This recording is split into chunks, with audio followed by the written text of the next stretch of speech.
Assalamualaikum warahmatullahi wabarakatuh. Nah, siswa-siswi kelas 11 IPA, hari ini kita akan mempelajari materi termokimia. Apa itu termokimia? Jadi, dalam materi ini kita akan mempelajari mengenai energi kalor atau panas yang dihasilkan dalam suatu reaksi kimia. Nah, pada materi termokimia ini ada beberapa istilah yang perlu kalian perhatikan. Yang pertama yaitu sistem. Apa itu sistem? Sistem adalah segala sesuatu yang menjadi pusat perhatian. Dalam hal ini adalah reaksi kimia. Kemudian ada istilah lingkungan. Apa itu lingkungan? Lingkungan adalah segala sesuatu yang berada di luar sistem. Kemudian ada istilah perubahan entalpi, yaitu perubahan panas atau kalor dari suatu reaksi pada suhu dan tekanan yang tetap. Apa perbedaan antara reaksi termokimia dengan reaksi biasa? Nah, kalau kalian perhatikan dua reaksi ini, perbedaannya ada pada tanda delta H atau perubahan entalpi. Pada persamaan termokimia itu disertai dengan nilai delta H atau nilai perubahan entalpinya. Sedangkan pada persamaan reaksi biasa tidak ada nilai delta H. Reaksi kimia berdasarkan perubahan entalpinya itu dibagi menjadi dua. Yang pertama reaksi eksoterm. Nah, reaksi eksoterm ini dia sifatnya melepaskan energi ke lingkungan sehingga menyebabkan suhu lingkungan menjadi naik. Kemudian nilai delta H-nya itu negatif. Sedangkan reaksi endoterm itu kebalikannya ya. Jadi dia sifatnya menyerap energi dari lingkungan sehingga menyebabkan suhu lingkungan itu menjadi turun. Kemudian ciri yang lain adalah nilai delta H-nya itu positif.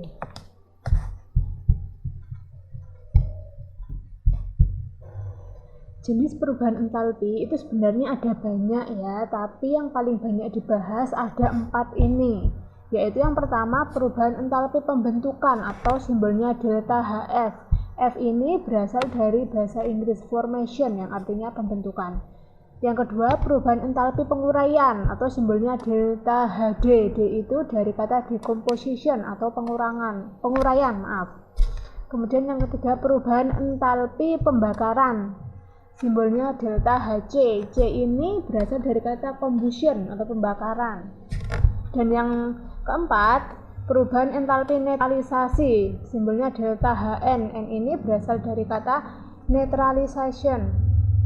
Sekarang kita bahas satu persatu ya. Yang pertama, perubahan entalpi pembentukan atau delta HF. Nah, perubahan entalpi ini adalah perubahan entalpi pembentukan 1 mol senyawa dari unsur-unsurnya. Jadi dia terbentuk dari unsur-unsur bebasnya. Contohnya untuk persamaan ini ya, reaksi antara H2 dengan O2 menghasilkan 2H2O. Nah, 2H2O ini dibentuk dari unsur-unsur bebasnya, yaitu berupa unsur H2 dan O2 dengan nilai delta HF sebesar 136,6 kilokalori. Yang kedua, perubahan entalpi penguraian atau delta HD, yaitu perubahan entalpi yang menyertai penguraian 1 mol senyawa menjadi unsur-unsurnya pada keadaan standar. Jadi ini adalah kebalikan dari perubahan entalpi pembentukan.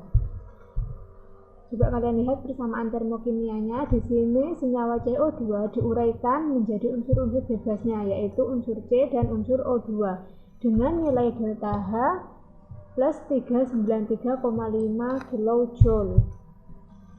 Yang ketiga, perubahan entalpi pembakaran, yaitu perubahan entalpi yang menyertai reaksi pembakaran. Nah, reaksi pembakaran syaratnya adalah adanya oksigen atau O2. Di sini contohnya yaitu reaksi pembakaran dari etanol. Hasilnya 2CO2 dan 3H2O. Jadi, ciri utama reaksi pembakaran itu pasti membutuhkan oksigen dan hasilnya pasti ada CO2 dan H2O.